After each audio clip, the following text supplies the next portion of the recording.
Yes, my dear students and followers, subscribers of this channel, this is the second part of first lesson from the first year, button. जैसे कि आपने जो last video थी उसमें देखा कि हमने बात की है 9th पॉइंट तक, हमने यहाँ तक डिस्कस कर लिया कि नॉमा बातचीत कर रही थी मिसेस स्टुअर्ट के साथ अबाउट द पैकेज, और यकीनन उसने उससे इन्फर कर लिया, ये बात समझ ली कि अगर ये बीबी मुझे दोबारा कॉल कर रही है तो इसका कोई मकसद है, ऑब्जेक्टिव है। क्या ऑब्जेक्टिव है? कि she wanted the package back again, वो उस पैकेज को दोबारा चाहती है। और यही मोटिव था मिसेस स्टुअर्ट का कि वो कैप्चर करना चाह रहा था नॉमा की अटेंशन, और डियर स्टूडेंट्स वो कैप्चर करने में कामयाब हुआ। और कामयाब होने के बाद जब ये कॉल करती है तो वो पैकेज अगेन रख जाता है उसी बाय द फ्रंट डोर, दरवाजे के सामने। नॉमा जब आती है इवनिंग में अपनी जॉब, अपनी ड्यूटी से, तो वो देखती है उसी तरह पड़ा है। नॉमा उसे उठाती है, पहले सोचती है कि मैं इस पैकेज को उठा के अंदर नहीं लेके जाऊंगी, लेकिन थोड़ी देर बाद जाती है, उठाती है, लेके आती है और बॉटम कैबिनेट में उसे रख देती है। एमसीक्यू के लिए आपने ये जहन में रखना है कि वो कहां पे रखती है, इनटू द बॉटम कैबिनेट। उसके बाद क्या करती है, वो सोचती है सरप्राइजिंग और यू में से कि एक बड़ी कॉमिक सी बात है, वो सोचती है कि मैं इस पैकेज को सुबह मॉर्निंग में क्या करूंगी, बाहर फेंक दूंगी। इज इट पॉसिबल कि एक चीज आप कॉल करके मंगवा रहे हैं और उसमें आप इंटरेस्टेड भी हैं और फिर आप उसको फेंक देंगे? तो ये एक कॉमिक सीन है, और इसको भी आप ये कह सकते हैं कि ये बेसिकली आयरॉनिक भी है और कॉमिक भी है। मतलब उसके जो अल्फाज हैं वो उसके एक्शंस के साथ मैच नहीं कर पा रहे, और हम ये कह सकते हैं कि यहाँ पे ये बेसिकली साइको प्रॉब्लम है इसकी, कि वो नफ्सियाती तौर पे उसे समझ नहीं आ रही कि व्हाट शुड शी डू, उसे क्या करना चाहिए। अब नेक्स्ट नॉमा और ऑथर की डिस्कशन होती है।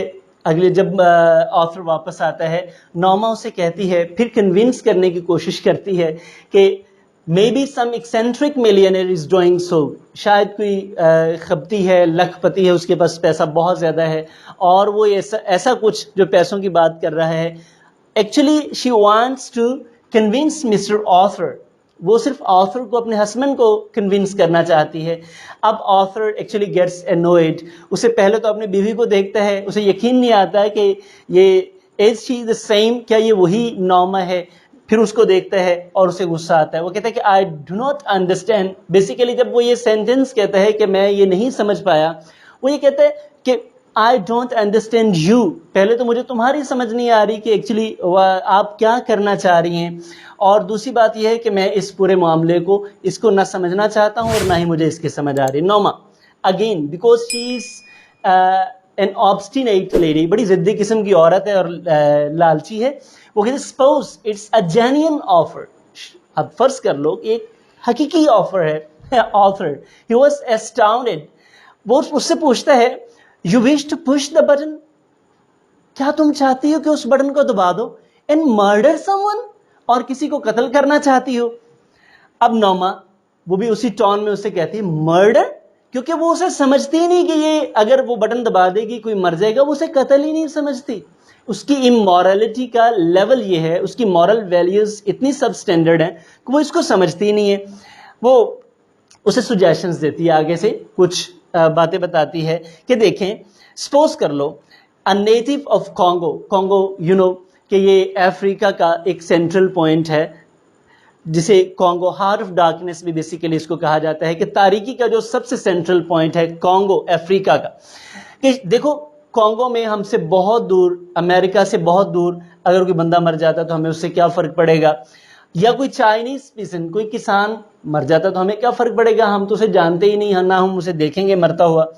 ऑथर उसे टॉन्ट करता है कि consider if there is a beautiful girl in the next block, अगर अगली ही गली में हमारे ये कोई खूबसूरत लड़की मर जाती है तो फिर क्या करोगी। ये बड़ा सवाल था, सरप्राइजिंग था नॉमा के लिए, और इस बात पे वो इरिटेट भी हुई। She got irritated on this question, और अब वो उसे कहती है now you are loading things. जब अपनी बात का जवाब देना आया तो वो कहने लगी अब तुम बात का बतंगड़ बना रहे हो, बातें राई का पहाड़ बना रहे हो। ऑथर ऑथर कहता है कि अगरचे कोई चाइनीज मर जाए या अफ्रीकन मर जाए, still it's a murder, it makes no difference, कत्ल तो कत्ल है। लेकिन नॉमा कहती है कि मेरे लिए इसका कोई असर नहीं है, मुझे तो पैसा चाहिए। नॉमा सजेशंस, अब नॉमा उसे कन्विंस करने की अगेन कोशिश करती है, कहती है कि $50,000 ऑथर, सोचो $50,000 है, करना हमने क्या है, कुछ भी नहीं, एक बटन दबाना है। अब सोचो हम क्या करेंगे, जब $50,000 आ जाएंगे तो हम क्या करेंगे, ट्रिप टू यूरोप, यूरोप जाएंगे, सैर करेंगे।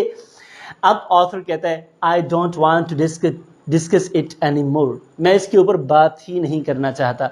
यहाँ पे आपको दोनों का कैरेक्टर, अगर आप पेपर में सवाल आ जाता है कि नॉमा और आर्थर का दोनों में फर्क क्या था, तो यकीनन दोनों आपस में पोल्स अपार्ट थे। नॉमा की जो मेंटल इंक्लिनेशन था that was of a greedy sort of woman, normally एक नेचुरली जो होता है। और जब हम बात करते हैं ऑथर का, तो he is suppose to be, he is presented as a very nice and gentleman, उनको पेश किया गया है। अच्छा, अब ये बातें करने के बाद नेक्स्ट मॉर्निंग होती है। नॉमा मामूल से जैसे वो लेट उठती है, लेकिन अगली सुबह वो जल्दी उठती है और ऑथर के लिए नाश्ता तैयार करती है। For what sake, actually she wanted to show कि like she was not a selfish, वो एक खुदगर्ज नहीं थी जो भी वो बात कर रही थी। She was talking all the things, she was discussing all the things actually for their sake, वो दोनों के लिए बात कर रही थी। तो वो लिब्रिकेट करना चाहती है, ये टैक्टिक यूज करना चाह रही ताकि वो काम डाउन हो जाए ऑथर। फिर उसे सुजेशंस देती है, कहती think author, Europe, trip to Europe, हम यूरोप जाएंगे जब हमारे पास $50,000 होंगे। और यकीनन आपको याद है कि हमने इसके बारे में हमेशा बात भी की है कि हम यूरोप जाएंगे। फिर अ कॉटेज ऑन द आइलैंड, ये नन्ही मुन्नी ख्वाहिशात हैं बेसिकली नॉमा की, जब उसे बता रही है। अ नाइसर अपार्टमेंट, वहां पे अच्छा घर होगा, nicer clothes, nicer furniture and a car, और एक छोटी सी गाड़ी भी होगी। और ये किससे हम लेंगे, किसी को मार के उसके बदले में हमें $50,000 मिलेंगे और उससे हम ये सारी चीजें लेंगे।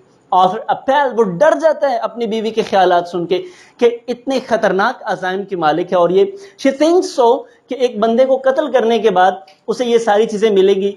ही शोज डिस्प्लेयर, वो अपनी नाखुशी, नाराजगी का इजहार करता है। जी, next scene, what happens next. नॉमा क्या करती है कि जब ऑथर चले जाते हैं वो कंधे उचकाती है, कहती है कि इट मेक्स नो डिफरेंस। वो समझती है शायद कि ये एक मीनिंगलेस बटन था जिसके ऊपर हमने इतना, all this for on a meaningless button, ये मतलब एक छोटी सी काम से बटन के ऊपर हमने इतना बड़ा हंगामा किया, उसके लिए ये बात इरिटेटिंग थी क्योंकि उसके मिजाज के अगेंस्ट थी। अगली सुबह जब वो डिशेस जोड़ रही होती है, बर्तन धोने के बाद उनको सुखाने के लिए जोड़ रही होती है, अचानक उसके जहन में ख्याल आता है, क्योंकि ऑल द वाइल वो उसी के बारे में ही सोचती रहती है, बटन के बारे में। She dries her hands, picks the button from the bottom cabinet, और क्या करती है, बटन आखिरकार दबा देती है। जब वो बटन दबाती है तो साथ ही बड़ी नफरत भरी आवाज में कहती है, फॉर अस, हमारे दोनों के लिए मैंने ये जो बटन दबाया है, ये basically it's not just for my sake, ये हम दोनों के लिए है।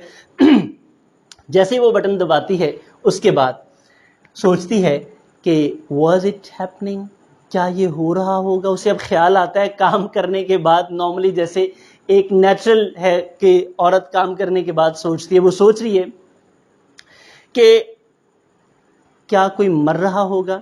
एंड शी शडर्स, कांप जाती है ये सोच के कि कोई मर रहा होगा। और अभी ये बात वो सोच ही रही होती है कि एक कॉल आती है उसे हॉस्पिटल से। हॉस्पिटल का नाम है लिनेक्स हिल हॉस्पिटल, ये भी एमसीक्यू पेपर में अक्सर आ जाता है। और वो कॉल से क्या इन्फॉर्म करती है, ये भी अगेन एक क्वेश्चन है। A shoving crowd pushed author in front of the train, एक धक्कम पेल करते हुए हुजूम ने ऑथर को धक्का दे दिया और वो गिर पड़े किसके सामने जाके, ट्रेन के, और ये हादसा हो गया और ऑथर जनाब मर चुके हैं। अब नॉमा को जो उसका रिएक्शन है, यकीनन ये नेचुरल बात है, उसे यकीन ही नहीं आ रहा था। शायद वो ये कहना चाह रही थी कि नहीं, ये नहीं हो सकता, ये हो नहीं सकता जो हो चुका था, लेकिन ये हो चुका था। It was hard to breathe for her, उसके लिए सांस लेना मुश्किल हो रहा था, यहां तक कि even she was not able to walk, वो चलने के भी काबिल नहीं थी। अब अभी she walks numbly into the kitchen, वो जाती है क्या देखने के लिए, वो जो बटन उसने दबाया है उसमें क्या ऐसा था जिसकी वजह से ये सीन हुआ। अब वो कनेक्ट कर रही है अपने ऑथर के ट्रेन के सामने गिरने को अपने बटन दबाने के साथ। वो seizes the button, strikes on sink edge, वो सिंक के किनारे पर उसे जोर जोर से मारती है यहां तक कि वो लकड़ी स्प्लिट हो जाती है। और क्या होता है उसमें देखती है कि there are no wires, no tubes, no transistors, no nails and screws, कोई पेच नहीं है, कोई कील नहीं है जिसके साथ उस डिब्बे को जोड़ा गया है। फिर उसको खोल के तोड़ के देखती है तो उसमें कोई उसे वायर्स नहीं नजर आते, ट्यूब्स या ट्रांजिस्टर्स, एनीथिंग एल्स, एम्प्टी था, बॉक्स वाज एम्प्टी। ये भी आपको पेपर में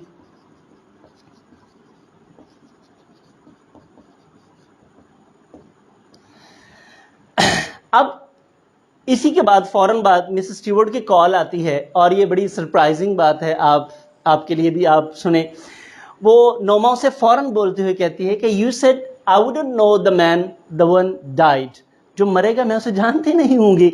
आगे से वो कहता है माय डियर लेडी, मेरी जान या मोहतरमा, do you think you really new your husband, क्या आप वाकई जानती हैं या वाकई सोचती हैं कि आप अपने खामद को जानती थी?